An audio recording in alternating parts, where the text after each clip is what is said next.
A critical rethinking of the Navajo government system. What do we need looking forward? We have three panelists. These are the youngest panel members. And that's purposeful because the idea is about the future and looking forward. And these people will be the ones carrying on this debate in the next couple decades. So I'm going to retire from this after this. But these are the ones that are going to continue. Moroni specifically. So our first panelist is Janene Yazzie, and she will be talking about decolonization of government reform. And her work comes from the organization she founded called the Six World Consultants, and she can explain more about that right now. So please turn your attention to her. Yazzie, she Janene Yazzie, and she Sindan Janene Shlen, Torichini Bashichin, Dithgai Dashanella, Nathlana Dashiche. I'm not going to be talking about my business right now, but I'll talk more about that later. To begin, I would like to express appreciation for the sacrifices of our ancestors, because it's because of their strength and their resiliency that we gather here today, and we have this opportunity to discuss this very important issue of how we, descendants of the warriors who survived Huelde, will carry our nation forward to meet the challenges of our modern times. We must remember the eloquence and truth spoken by Barboncito when our people were faced with removal to Oklahoma. I want to return home, he said, in the west where the clouds will come and clean the earth, renew the people, and allow the Navajo to survive. This hope goes in at my feet and out at my mouth, and I am speaking to you now as if I was speaking to a spirit, and wish you to tell me when you are going to take us to our own country. We do not want to go to the right or left, but straight back to our own country. Any step we take from this point forward must be done with collective awareness, with deep understanding and respect for the history that has created these present conditions. Only when we recognize the way our ancestors fought to protect the language, wisdom, and existence of our people against a process of colonization that has never ended, will we begin to understand the vital role each individual here has to play in continuing that resistance. The first step to understand colonization, and in the case of our nation, I refer specifically to Western colonialism, defined as the establishment, exploitation, maintenance, acquisition, and expansion of colonies in a territory by a people from another territory. Jürgen Alsenhammer expands this definition by describing it as an uneven relationship where the fundamental decisions affecting the lives of the indigenous people are made and implemented in pursuit of interests that are often defined in a distant metropolis. He makes clear that this process is founded on rejecting cultural compromises with the indigenous population because the colonizers are convinced of their own superiority and their ordained mandate to rule. Although the strength and survival of our Janene has always lay in adapting to changing circumstances and absorbing new ideas and technologies and practices into our own, this natural syncretism, the marrying of the best of two cultures, should always be an act of empowerment and progress, not a passive process of assimilation. In contrast, assimilation is a horrible experience of disenfranchisement, brutal and aggressive domination of a group's political, economic, and social identity for the imposition of a so-called dominant set of cultural values. And this process was initiated in our land by one of the most celebrated American presidents in history, Abraham Lincoln, who ordered the imprisonment and torture of our ancestors at Huelde in 1863. It is a process that was carried out by Generals James H. Carleton and Kit Carson to open the former Navajo country to mineral exploration and settlement. This was the same man that envisioned and implemented a puppet government in which the real authority would be in the hands of the military, and the function of the tribal chiefs would be that of intermediaries between the military and the people. This is a concept that has dominated federal thinking with relation to Navajo tribal government until very recent times. From that period until now, there were many important federal developments in Indian law brought about the increasing external interest in exploiting resources within Daneta, such as the development of privatization through the splitting up of communal territories into individual land allotments established by the Dawes Act of 1887, and the opening up of mineral exploration and leasing to private companies through the General Leasing Act of 1920, and even in development of our chapter house system, as was spoken about this morning by the brilliant Lloyd Lee. Each development sustained the attack on Dene culture with the intention of eradicating our identity as a distinct group of people so as to simplify the process of absorbing us into mainstream civilized society through our reservation political system. The most successful and long-lasting tool to achieve this end has been the sustained and ever-evolving internal colonization carried out by our education systems, structured around curriculums that included teaching allegiance to the US government, exterminating the use of native languages, and destroying indigenous customs, particularly native religions. Thus was the foundation laid for the federal government to control the reins and take ownership over the social structure, government, and economic systems of the Navajo Nation by indoctrination through education. As you can see from this image, nothing has changed about the general structure of our political boundaries, demarcated by the agencies which were established around the nation's first boarding school institutions. Throughout our history and into modern times, these schools have been the epicenter of indoctrination of white values, which include militarization, individualism versus tribalism, materialism, competitiveness, and conquest of the natural world, as well as the inculcation of the industrial or Protestant work ethic. We are in the midst of a state that is still hostile towards traditional ways of living and perspectives of minority experiences that lie outside the dominant culture's legal, educational, and social values. Take, for example, the banning of ethnic studies, which has led to the blacklisting of many works by indigenous authors. However, this continued control over our education systems and their archaic structure is being recognized for the harm it is causing all around the world, and prominent experts are recognizing the same problem pointed out by the National Congress of American Indians, who have made the observation that in our current educational system, we are producing people who are professionals in a certain subject, but they are not developing themselves as people. Ken Robinson, an international expert in educational development, illustrates this recognition in his conviction that we have sold ourselves into a fast food model of education, and it's impoverishing our spirit and our energies as much as fast food is depleting our physical bodies. In our educational institutions, we were and continue to be groomed to enter into American society from its inception that was founded on capitalist corporate values, principles of industrialization that promote the practice of exploiting lands, resources, and human labor for the sole purpose of profit. This dependency on exploitation is which continues to make these institutions inherently unsustainable. And now people all over the world are starting to recognize that this model benefits no one except those who build their wealth off this system of indoctrination. Our challenge today remains the same as it was laid out by former Attorney General of the Navajo Nation, Claudine Bates Arthur. We are challenged to make our grandchildren's grandchildren know who they are as Indian people. If we don't do that now, we will simply be another racial minority in this country, and I pray I never live to see that day. Indian children should be pledging allegiance to their own tribes when placing their hands over their hearts at school each morning. We have to make our children good citizens of the governments that control their destinies, and that should be the Indian tribes. Where our ancestors fought to protect the preservation of our cultural identity, the boarding schools did whatever they could to destroy these social, economic, and political systems in order to implement patriarchal paradigms of power, of family structure, individualization, and the principles of conquest and domination over Mother Earth. It is important to note, as Lloyd Lee did in his presentation, that our nation's first tribal leaders were hand-selected from these schools.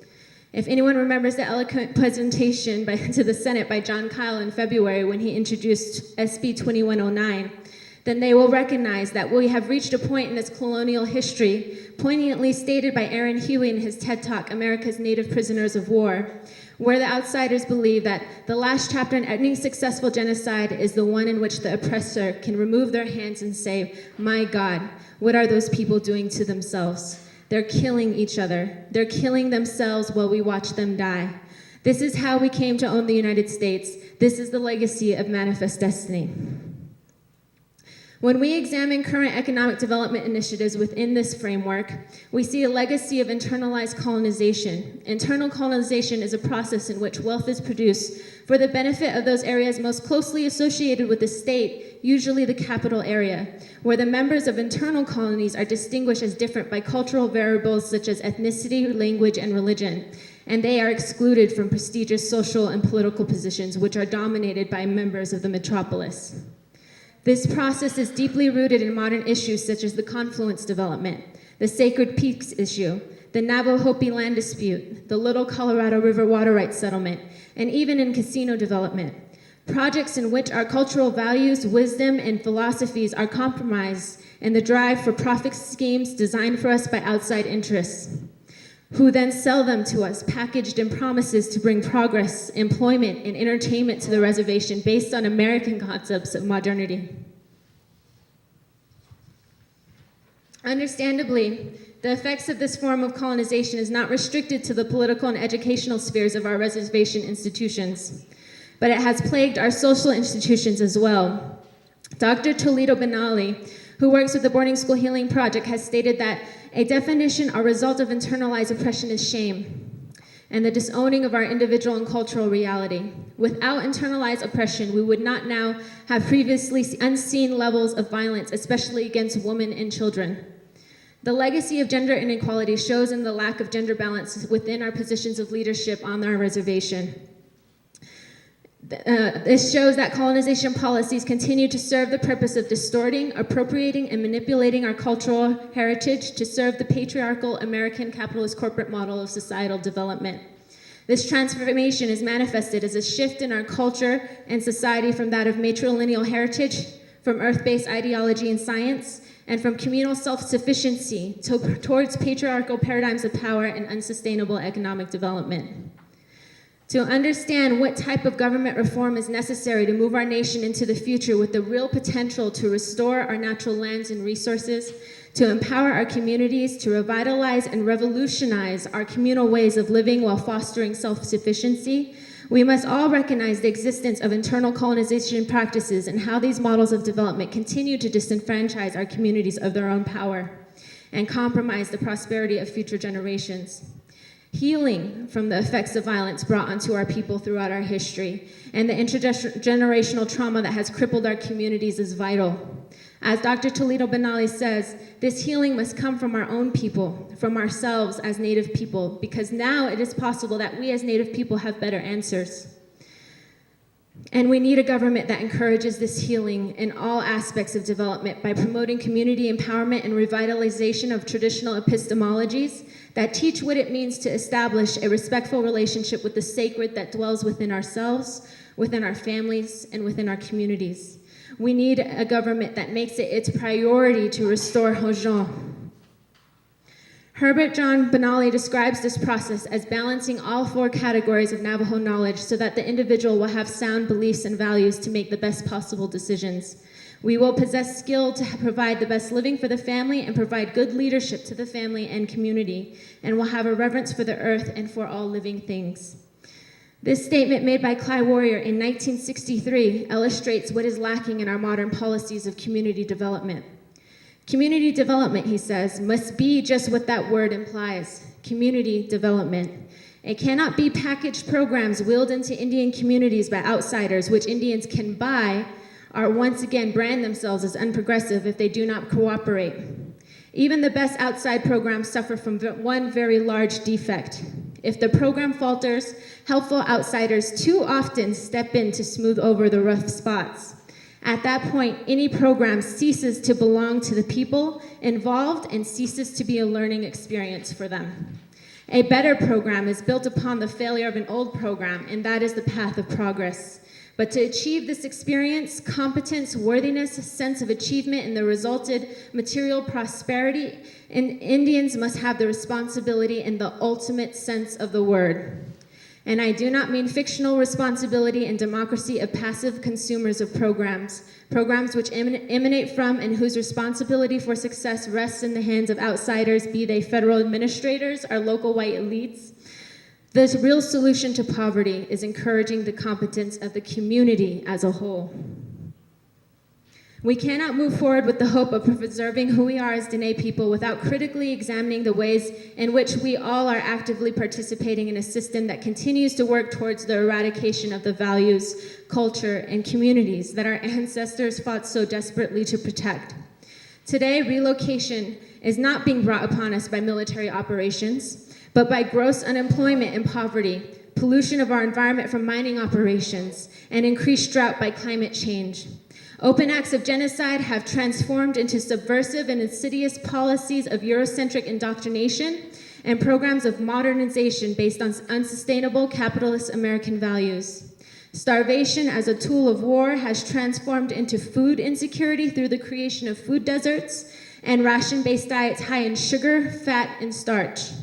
Policies meant to disempower our people and bring us under the control of the American government is perpetuated through our economic bondage, and which is exploited by private interests who promise blue-collar jobs in exchange for compromising the last remnants of our sacred and valuable territories for unsustainable development. During this period in Earth's history, when communities around the world are revitalizing systems of indigenous governance, values, and community building to deal with the impacts of climate change and unsustainable development, our people must also use this opportunity to reform our system of governance to better reflect who we are as a Dene culture. Here are the first steps that I propose to serve that end. 1, rename and reclaim our identity. Let us advocate through each of our communities to pass resolutions to rename our nation the Dene Nation. This is a simple yet powerful act that sends the message that we will cease to be accepted, being defined by outsiders to our culture. I know this has been attempted before, but its opponents said it would cost too much money. But I say if our governments can afford to waste thousands of dollars on ads and PR firms to promote developments that are harmful to Dene communities, and also mismanage and lose $63.1 million in grant funds, then we can find money to restore and reclaim the name given to us by our Creator. 2, develop a Dene constitution. I understand that there are already efforts underway to develop a Navajo constitution, but we must work towards developing a constitution that is founded on our treaty rights, that's developed within the framework of the United Nations Declaration of the Rights of Indigenous Peoples, and that is guided by the Dene cosmovision and epistemologies. And it is essential that if we are to remain true to these philosophies throughout the course of our nationhood development, that the preamble includes sustainable development as a goal that we are working towards. Lastly, if these efforts of decolonization are too systematic and too hard to undertake, at the very least, we can enter into this fight against colonization by protecting the confluence. I leave you with a quote from Ernest Pequetewa, who mirrors Barboncito's plea to return home when he says, "This is where my mom was raised. This is where I grew up, where I call home. Now people, tourists, trash, cars, and trucks driving back and forth.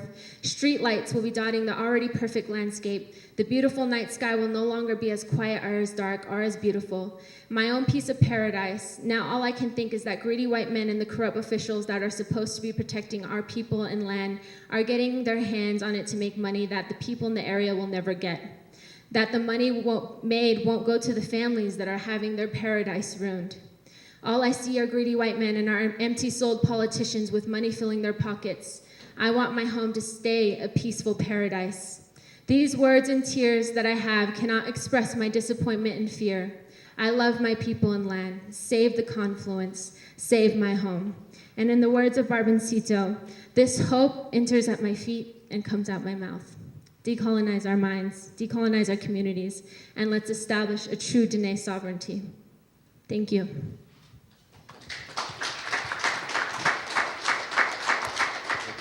Thank you. Michaela, Shay Ivan Gamble Yanshe, Hashkanazo Nishlando, but Atni Bashishi, Ashi Shanella Dog, Lizasanishe, Ledent Lichi Nasha.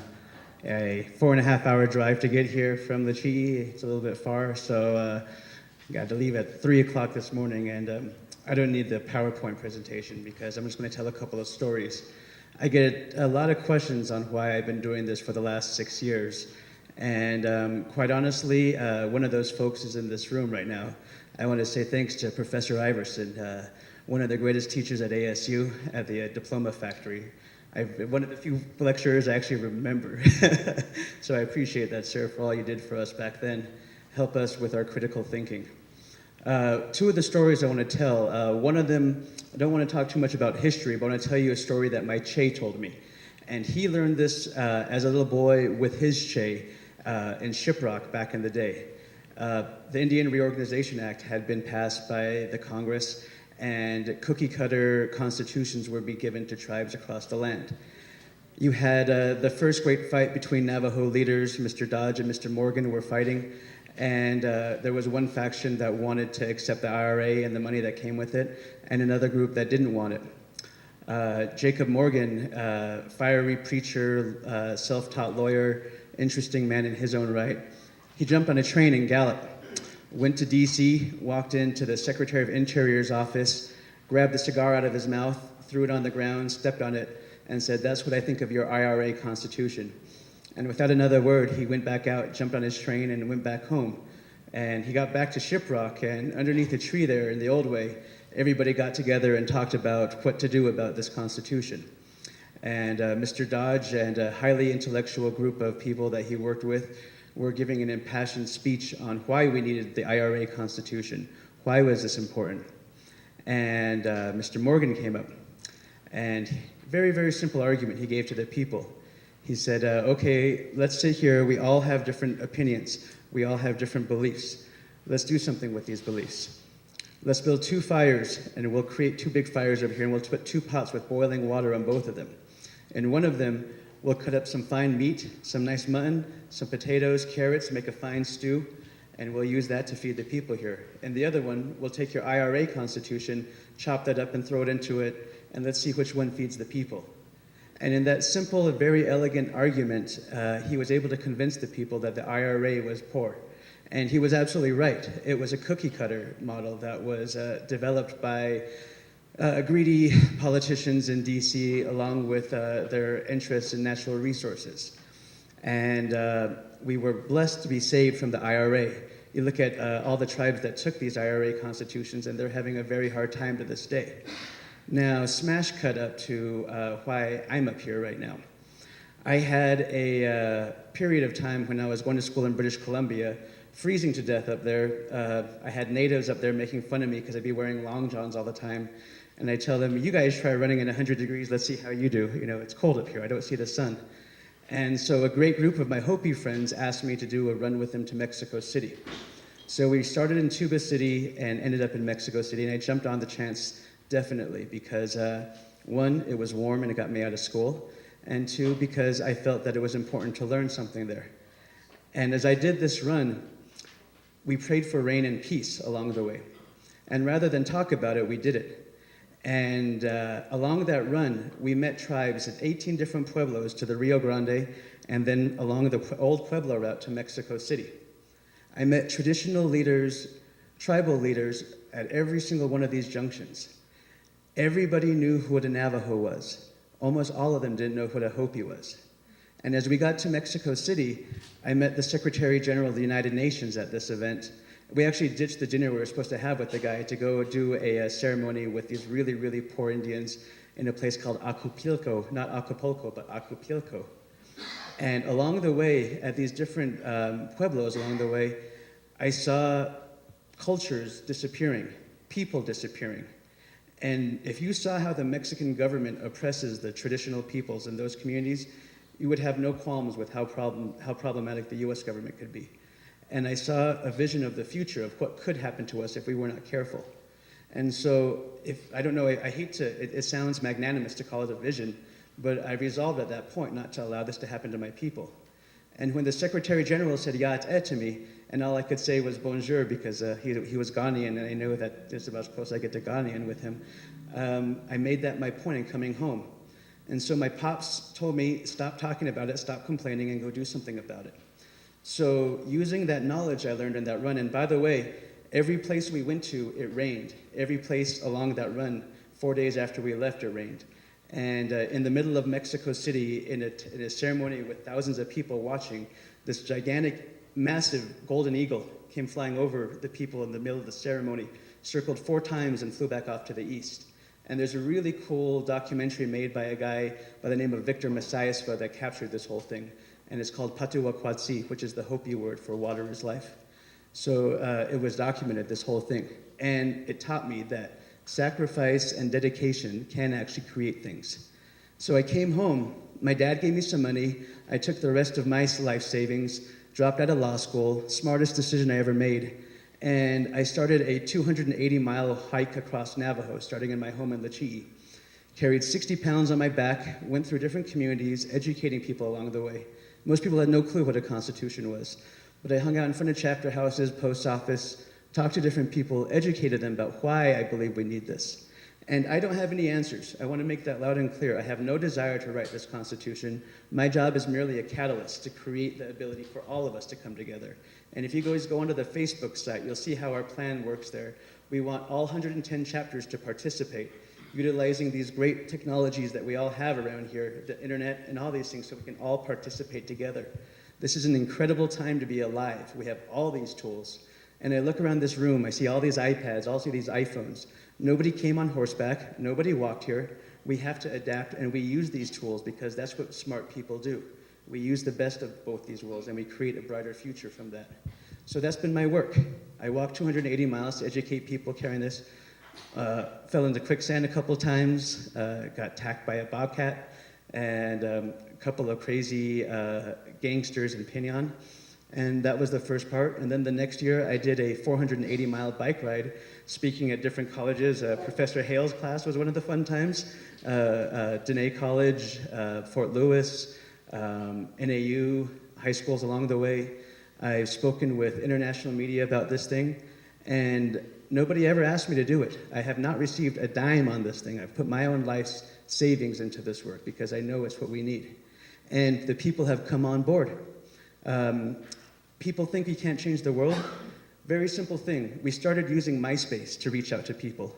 And one of my best friends at ASU from undergrad was one of the 5 guys that started MySpace. He was the CTO of the company. Brilliant guy named Aber Whitcomb. I asked Aber, I said, Abes, I need a way to find Navajos and other communities to come on board on this entity. How can I do that? No technology exists for it at that point. And I'm like, well, I need your help, bro. So he put his people together, and they created that people you might know process that Facebook has and all these social media sites have right now. So if people say that, little old Navajo can't change the world, we change social media just from this movement on constitutionalization for our nation. There's about 4,500 Navajos on the site now, on Facebook, about another 3,000 younger folks on MySpace, about 700 on Google+. The word's out there for everybody, and we limit the site to Navajos only, because again, this is an internal discussion. We have so many outsiders trying to tell us what to do. I think they've had enough time to tell us, no offense, Professor Iverson, but love you to death, but I think we can take the teachings that we've been given and do our own thing. Because quite honestly, we don't live in the old way. We don't live in a new way either. We have to make it up. We have to make something unique to our people, unique to this time. And quite honestly, I think that we live in one of the greatest times ever. I love the fact that I can turn on the power and my lights come on. I love the fact that I can talk to friends on the other side of the earth. And I live in a home that has solar power. I can live off the grid. I can be able to do these things. I love the fact that I can drive over here and talk to my family and my relatives and my nation at this point. This is a very unique time period, and we have to put tools we've been given wisely, because we're entering another time period now that we all have to work together. And quite honestly, we're very close to what we need now. We have Navajos, young Navajos in all 110 chapters ready to move forward. And in the next month, we'll be ready to announce what our next plan is for the Constitution. So I think most of the folks in this room already are aware of the work we're doing right now. And so just stay tuned, because we're pretty close to where we need to go. So, with that, I actually want to end early. So appreciate your time. She Moroni Benally in Siena Shashin Slindo, but Atni Bashes Chindo, Torhane that Shedo, Tabahai that Shanella. Don't lay Torthicant, I is a Torthicant then Nasha, the Shamat of Jeshiaho. Alcohol, though you're the neck at Yashita, so I'm going to talk in English. You don't have a choice in that. And the Borsha, Ebonina. I'm wearing a bow tie, but I was challenged a couple months ago by a friend of mine to start wearing bow ties. He said people would treat me differently if I wore a bow tie. So I've been wearing a bow tie every day for the last 40 some odd days, and I get more respect from people who aren't brown, which is a plus, and my students love it. So I'm a PhD student in public policy, so I'm getting my PhD in public policy. And so, as Andrew said, I really look at policy process. I look at governance issues and how how those interact, and I look at how to improve given the larger context that indigenous groups have faced in terms of colonization, in terms of oppression, and all of these, and how do they navigate and develop in a way given that empirical reality. And so that's kind of what I'm doing. So what I'm doing today, it's just, here's a list of some things that I went through: government reform, cosmetic arrangements, and institutional change. So one of the questions, this was the motivating question for me as I was thinking about this, is how and under what conditions can the Navajo Nation achieve lasting and significant change in its governance regimes that ensures continuing legitimacy from its citizenry? So in other words, what can the Navajo Nation do to make sure that the people still trust the Navajo Nation government? What conditions, what can we do in this conference, and what can others do when they're talking about governance? What can they do to make sure that the Navajo Nation government has the trust of the people? So that's the question. But I want to make some analytic distinctions. We talked about governance and government, and it's been used interchangeably, and it has been so for quite a bit. And going into the scholarly literature as well, they use them synonymously. However, I want to just make an analytic distinction between governance and government. Where I see governance, well, a lot of scholars see them very differently, focusing a lot of rules, a lot of norms, different methods of how a society is governed, and these are things that constitute governance, as opposed to government, which is a complex or an organization that administers these and tries to operate and some of these governance arrangements. So in my mind, there is a clear distinction between the two of them, and so I won't rarely use government. So I'll be focusing a lot on issues of governance, because I think that's the crux of what's going on right now. And so I define governance really as a complex of formal and informal rules, norms that structure administrative, managerial, legislative, and judicial practices of the Navajo Nation.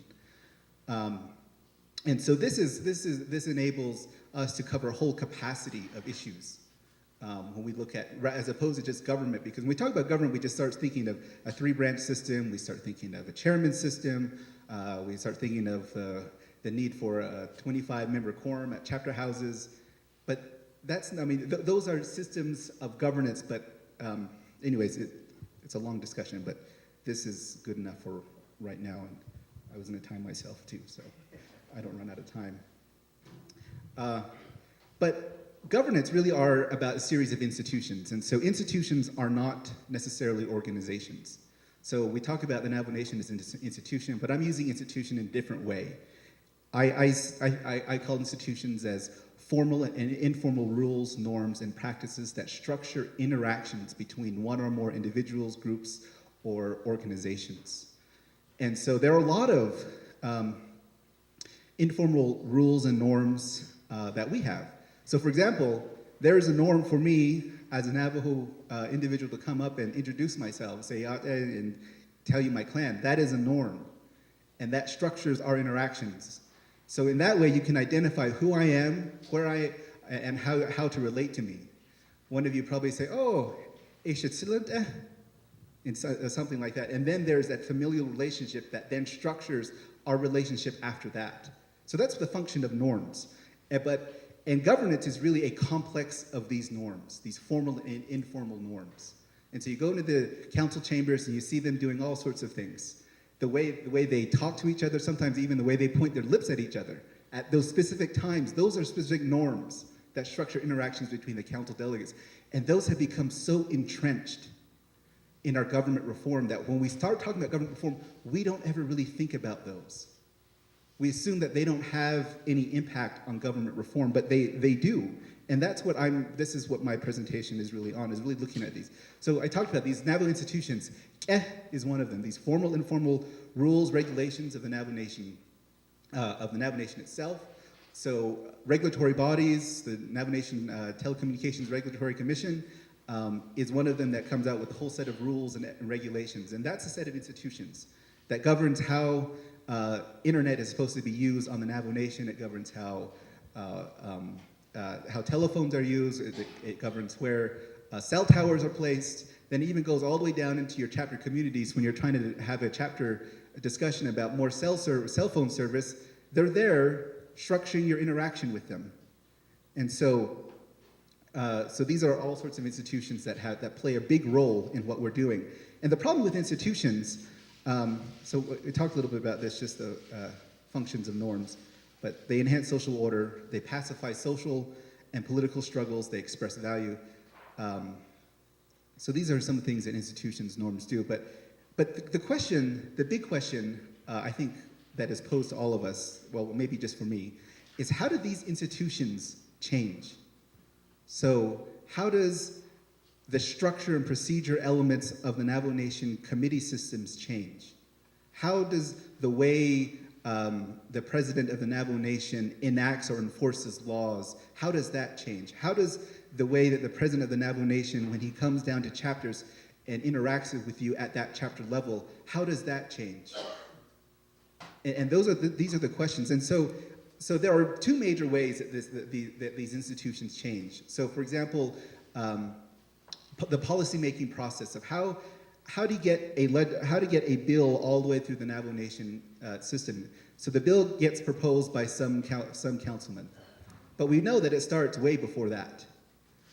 But there are specific rules when the council delegate brings that to the council.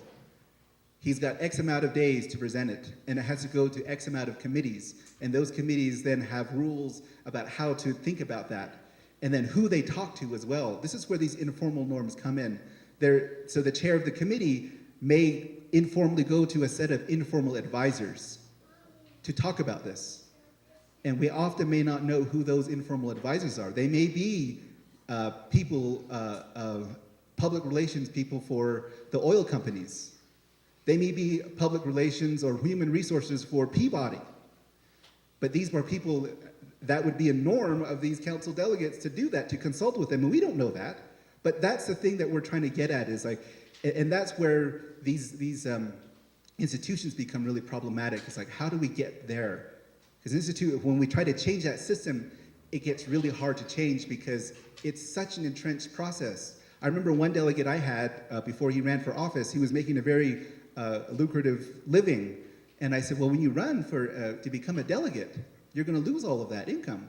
And he just smiled very slyly at me. He says, there's lots of ways to make money as a delegate. That expression, still today, is an informal norm that is difficult to change. And it changes slowly. So it comes incrementally. One, it changes slowly, and we'll talk about this. And second, the way that I prefer, and which Wendy Benally talked about earlier, was the shocks to the system, where there's just like outright revolt when something's happened. And so there are exogenous shocks as well that can change institutions very quickly. So incremental change. First one, this idea of layering. So you introduce new rules on top of or alongside existing ones. And I'm going to keep using the fundamental law because the fundamental law itself fits all of these. The fundamental law of the Dene, or the Dene Bitsitsile, is a layering institution. It did not replace anything. It just simply went on top of all existing Navajo Nation law, or went right beside it. And rather than changing it, just added to it. And over time, things start to change. And in the last 10 years since it's been around, the Navajo Nation Supreme Court has slowly gravitated towards that. And for them, that's where they're beginning to change their source of legitimacy and authority. Their source of legitimacy and authority is then coming from the fundamental law, which has been challenged repeatedly in different ways through reforms. And so that's one way of incremental change. The second way is conversion. That there are existing rules, existing laws that may not have been used before, but then they're used now for new purposes. And so again, there's traditional norms and protocol that shape and guide behavior. But so for example, here's one that's been used quite a bit recently is this idea, 638 contracting. Public Law 638 and Navajo Nation and a lot of tribes use that. Oh, I've got 5 minutes. So let me move really forward. So I'll go through all of this. So there's lots of different ways, but there are different pressures on institutional change. And this is the one I wanted to talk about really briefly. The Navajo Nation, and these are sources of legitimacy for the Navajo Nation courts and the Navajo Nation Council itself. This first one I call, we'll start on the far left, coercive. So this means that the source where the Navajo Nation Council and the courts look for their source of legitimacy, where does that come from? Does it come from the people, or does it come from them, their fear of the United States government? The second one, mimetic, their source of legitimacy comes from their ability to mimic or copy almost in minute detail the federal or state statutes. And in that way, they are legitimizing themselves to the federal government and not the Navajo people. And this last one here is, it's a long word, autochthonous. In other words, this is an idea that's been expressed in the fundamental law, that the source of authority for government should come from the people themselves and the cultural base. And so what happens in the research I've done is that there's a big clash in our branches of government of where they believe sources of authority actually come from. So this is all the research I did, went through and looked at public statements and other archived records from the year 2000 up to 2010, coded them and analyzed them, and this is what I came up with. This coercive here is the source of legitimacy for expressing sovereignty, where sovereignty is defined as this idea of just putting a foot down and, excuse the language, saying, damn it, US, we're no longer gonna listen. This is very low for both the Supreme Court and the Navajo Nation Court and the Navajo Nation Council. But for the Navajo Nation Court and Navajo Nation Council, their greatest source of legitimacy for expressing sovereignty comes from them copying the federal government. They believe if they copy the federal government, they're actually exercising sovereignty. And that's where their source of legitimacy comes from. For policymaking, for them to make policy itself. And we can see, like, within the Supreme Court itself, it doesn't come from that. The Supreme Court derives their source of authority from this idea of the cultural base. They're not looking to mimic, they're not afraid of being forced into doing something by the federal court, federal government, nor are they trying to mimic. They're saying, look, we had the NEP, that is our foundation. And they make a majority of their rulings based on that. And there's all sorts of implications associated with that. And again, with their sources of policymaking, again, you see that the Supreme Court is deriving most of their legitimacy from this cultural base, from the fundamental law. And then I did some fancy statistics and found out that for the Navajo Nation Council, even though they have 35% here for this cultural base, that was statistically irrelevant. It had no statistical significance. And so statistically, that is the Navajo Nation Council is focusing most of their legitimacy, in the eyes of the Navajo Nation Council, they are legitimate when they appease the federal government. That's what this is saying. They are not, and what this is saying, the implications here, is they are not legitimate because they have the consent of the people. They are legitimate because they have the consent of the federal government. The Navajo Nation exists as a legitimate body because the federal government says so. That's what this research is telling me, this empirical reality. And the implications is when we're trying to think about government reform, government by the people, what Abraham Lincoln said, by the people, for the people, of the people, that is nowhere in the actual substance of what's happening. It may be in all the rhetoric, but in the actual practice, these informal norms I was talking about, it is not there. The consent of the governed is not there. The Navajo Nation government does not look to the people for their legitimacy. They look to the federal government. And the same thing with the courts. The courts is a little different. It gets really tricky here because the courts say that they are deriving their authority from the people, but they are bypassing that by going strictly to the fundamental law. And so before the fundamental law was codified, I don't know where the court was deriving their authority from. And so increasingly, they are then using the courts to derive a logic of consent from the people. They're using the fundamental law to do that. And so in a way, the people then become a secondary source for the court's consent, or for their legitimacy. And so that becomes really problematic when you have two big branches of government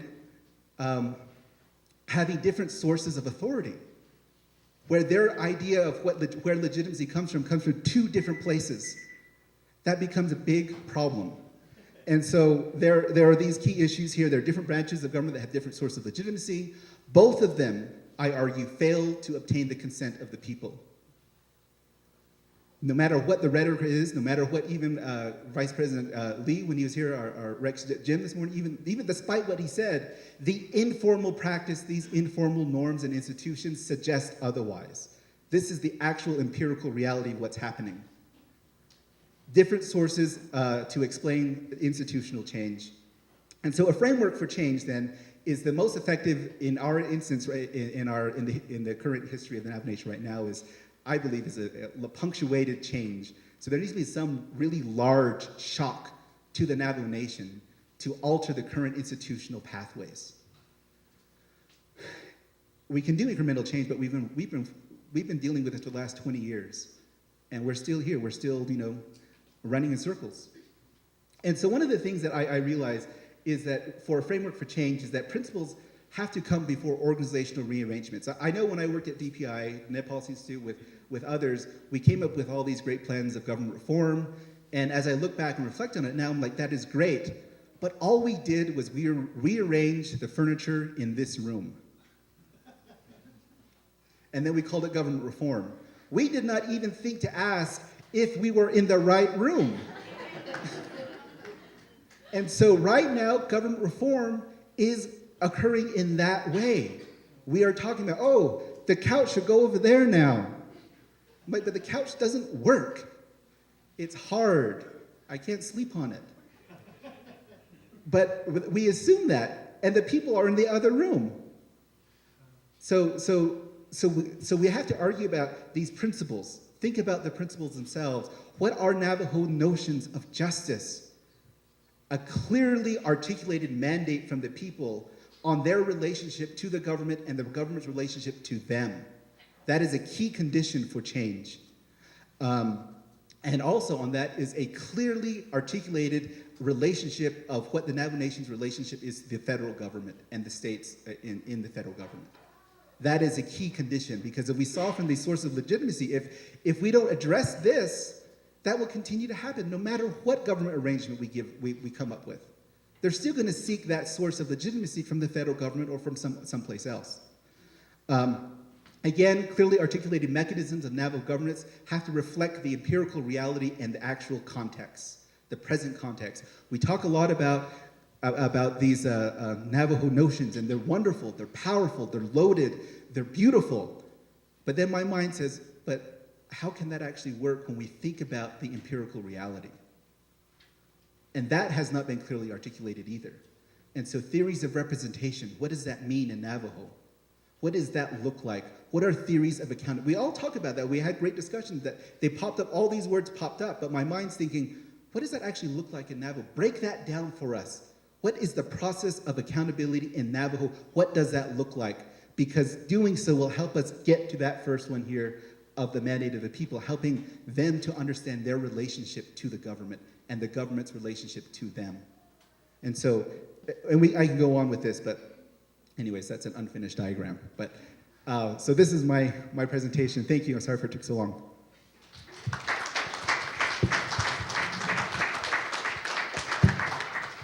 Good afternoon, everybody. I'm Michelle Hale. I am, my maternal clan's the Laguna Sun clan. On my mom's side, I'm actually Laguna Pueblo, Ojibwe, and Odawa. And on my dad's side, I'm Navajo. I'm born for Totochitni. I come from Oak Springs chapter, and kind of a homegrown resident of Window Rock. Went to school at St. Michael's and pretty much grew up hiking around these rocks, and actually plan to retire here someday out at Oak Springs. So my research background is actually in Navajo leadership and governance. I did a dissertation project on the Navajo LGA And that project brought me home and gave me an opportunity to spend some time talking to people out in the chapter communities about various aspects of leadership and governance. And a lot of those discussions took place in the early 2000s when a lot of people, I think, were still trying to very much make up their minds about whether or not they wanted to go through LGA certification. The jury still seemed to be out in terms of the usefulness of the certification process, and I think there was some discussion at the time about reform that needed to take place in terms of certification. But there were some great lessons that came out of that research that I think, if anything, point the finger at the fact that there's a great need for even more research in terms of what's going on in our chapters in local government, in terms of local authority and local opportunities for self-determination and self-governance, and some of the really innovative things that can be done with local authority and in chapter government. So that's kind of the angle that I'm coming from in terms of research. I just want to offer a couple thoughts on a few themes that really seem to resonate today in terms of not only the panelists and their words and their experiences and perspectives on government, but also that kind of go back to some of the ongoing themes that we've been hearing throughout the discussion today. The first one is that governance is certainly a responsibility. You know, the easy part is pointing fingers, calling names, complaining. Anybody can do that. The really difficult part is taking on that responsibility. And I think what is really important is taking on that responsibility as individuals, whether that means we, as voters, as citizens, really challenge ourselves to be more informed in terms of the issues, in terms of what it is that our leaders might be bringing to the table, or how it is that they're shaping policy, or how it is that they're incorporating tradition into the way that we govern. You know, a lot of that is really hinging on what it is that we bring to the table as individuals. Moroni, I think, did a great job of telling us, you know, we need clearly articulated mandate from the people. Well, that means that we as people, we as voters, as citizens, certainly have a responsibility in this big project that is improving Diné government. And I think, you know, in a lot of the nation-building research that's out there these days, you know, there's a phrase that I really like in there that says everybody is a nation builder, that responsibility is not only on the shoulders of elected officials, it's not just about administrators, people who hold fancy positions in administration, but it's about what's happening in the community levels. You know, it's about what we bring to the table as voters and as members of communities. Ivan Gamble's work with the Constitution, I think, also illustrates quite wonderfully how he has taken on that responsibility as an individual. You know, it's hard work. It takes a lot of persistence, year after year, going out trying to spread the word about the Constitution. He brought that message to campus, and I thought that and I've actually hosted Moroni on campus as well, and I always found that there's nothing more powerful when you're dealing with a college classroom full of Indian students. There's nothing more powerful than bringing in young people like Moroni and like Ivan to come and share some of their ideas, their passion for change, and to you know, really get these students fired up in terms of taking that responsibility to do something positive and productive for their communities.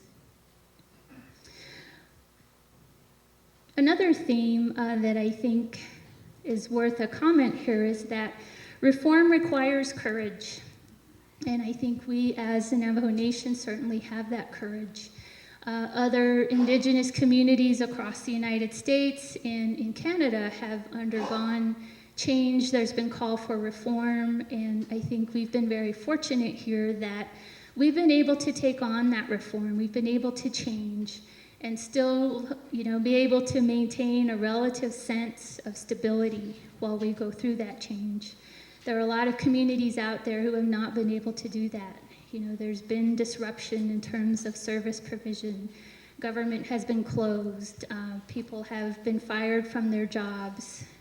For some communities, the price that they've paid for reform, the price they've paid for change has meant that there's been, that lack of stability in their community. And I think whether you're talking about changes that occurred in the 1920s, whether or not we're fans of chapter government, whether or not we're fans of the IRA, changes that occurred in 1989, regardless of what our thoughts are on the upheaval of the time, there was room for that discourse. There was room for those opposing viewpoints in our community, and we've been able to, really come together and manage to have a community conversation about what this improvement in Navajo government means for our people. Another point that I think is worth mentioning here is that chapters in local authority are certainly an asset.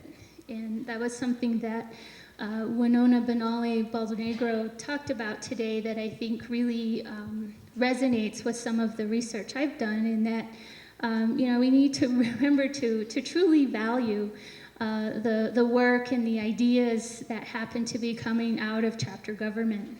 And we heard some great reminders today that Navajo government isn't just about Window-Rock. It's not just about the council delegates. It's not just about our president. That we need to remember the very ground level, the grassroots. And we've heard that we have some ambivalent feelings about how chapters were created. That these systems and institutions aren't really what reflect what we're about from a traditional standpoint. However, the fact remains we do have chapter government in the year 2012, and I think the LGA certainly illustrates that there are some really innovative things happening in chapter government. People who have embraced the LGA anyway. We're still seeing that the LGA isn't for everybody, but for people who have really taken that idea, taken that opportunity and run with it, they're taking that ownership, they're taking that responsibility in government, and I think it's, can continue to be a really viable and hopefully positive opportunity for chapters who want to use the LGA to facilitate some of the change that they envision for their community. Another point, we can't deny the link between economy and government. I think it's been fantastic that we've been hearing different calls to action in terms of getting people to rethink the way that we as Navajo people talk and strategize and conceptualize something like capitalism. There certainly has always been a viable economy, even in our traditional historical society. There's always been, economic activity, and economic vitality is something that's certainly important to us in the day in and day out, and is important to the future of our community. But I think it is important to, continue to talk about how we can indigenize the way that we think about something like capitalism. I also thought it was great that there was mention of indigenizing the way we think about community development. That too has emerged in these LGA conversations in terms of bringing to the surface the importance of things like community land use planning, strategic planning, visioning within the community. All of that is about improving infrastructure. It's about bringing the community together to talk and think about how we're envisioning our community 25 and 50 years down the road. Those kinds of practical aspects of community development are elements that I think are really important to improving governance, especially on that local level. The last point is a focus on youth. Being a college professor, somebody who works with with Indian students on a day-to-day basis, work with a lot of Navajos at ASU. And I have to tell you that the points that were brought up this morning about culture, about language, about the fact that all those things are ever changing is very much a reality. I think that was important that Tim Begay reminded us that the next generation is very different in the way that they know culture, the way that they experience culture. I can remember as a freshman myself down at the University of Arizona in the 80s, the Navajo students that were down there, most of us were from the res. A lot of people were raised traditionally, a lot of people were fluent Navajo speakers. That was just kind of the reality at that time. Well, you fast forward to the year 2012, and it's very different. You still find a handful of people, Navajo students who come from the res, who are raised traditionally, who can speak the language. But you're also seeing a growing percentage of people who look like everybody else here in the room, except they grew up in Los Angeles. They grew up in Flagstaff. They, come to the res for the summer. Some of them barely know their family. They barely know their culture. And some of them come to the university. They come and take American Indian Studies classes so that they can learn something about themselves as Indian people, so they can learn something about themselves as Navajo people. And, the message this morning was loud and clear about the importance of being Navajo, of knowing Navajo, knowing the language, being able to present yourself that way. And I wholeheartely agree that's very important. But I think we also need to remember that there are a lot of young people out there these days for whom, those sorts of, those skills, that knowledge, that experience simply is not there yet. That doesn't mean that they can't learn the language or that they can't familiarize themselves with the culture. But I think we need to remember that these are also people who are very much invested in the community. Maybe they didn't grow up here, but they certainly want to see the Navajo Nation be successful. They want to contribute. They want to earn their degrees and be professionals and come back and work on the reservation, or they want to serve Navajo communities that happen to be in places like Albuquerque and Phoenix. So they're part of this nation-building effort as well as far as helping us to improve both governance and leadership for the Navajo people, regardless of where we happen to live. In closing, I just have a couple of thoughts that I think are also reminders to all of us who are part of the research community.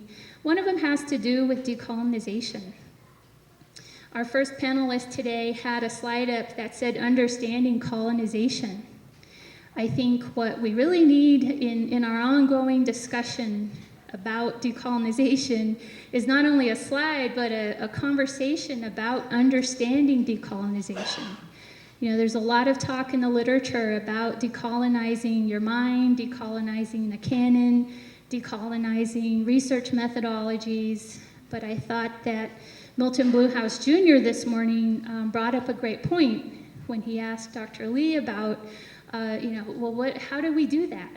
When you're talking about very practical tips or, the nuts and bolts of how we decolonize. How do we decolonize the tribal council? How do we decolonize leadership? That's where it gets a little tricky.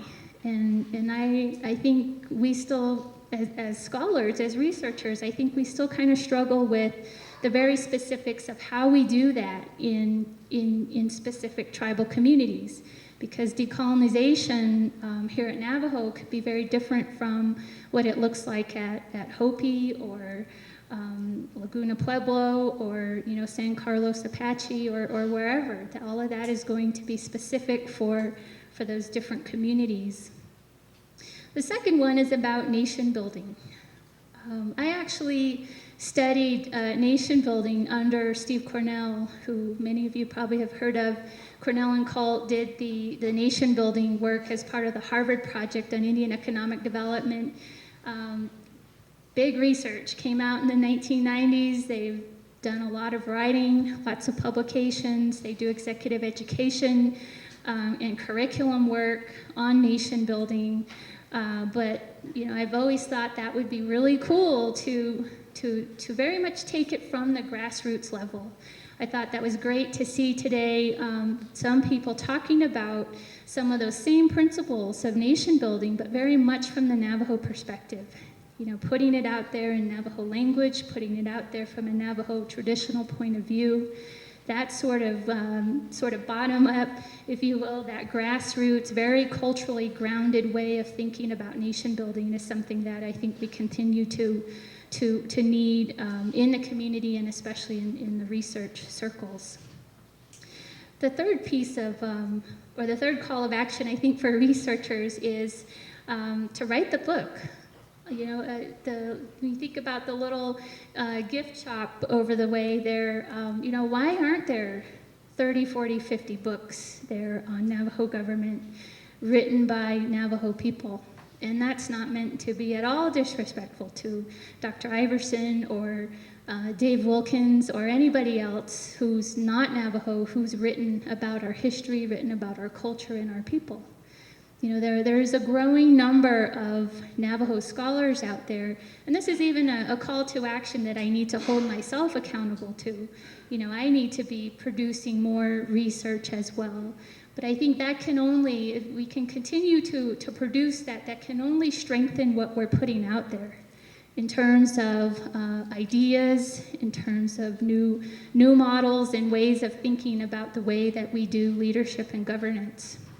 My colleagues at ASU tease that that's only Navajo imperialism, that it can't be all Navajo all the time, but here on the Navajo Nation, why can't it be? And why shouldn't we be producing more of this material for our community? One area that comes to mind, an example that I think we can learn from, is the Native Nations Institute has a governance database, and on it are curriculum materials, publications, and I think recordings of different panel discussions that people have had on various aspects of Indigenous governance. And I've wondered, well, why can't we have that at Navajo? Things that are specifically Navajo panelists, publications written by Navajo scholars, opportunity to put work out there that's done by some of our up and coming thinkers, like those of us, or those of the few people we have here on our panel this afternoon. It would be a great outlet to get some of their ideas out there. So with that, I would like to close, and I just want to thank our panelists today for their great ideas and certainly their passion for getting us to think in some very critical and interesting ways in terms of leadership and governance.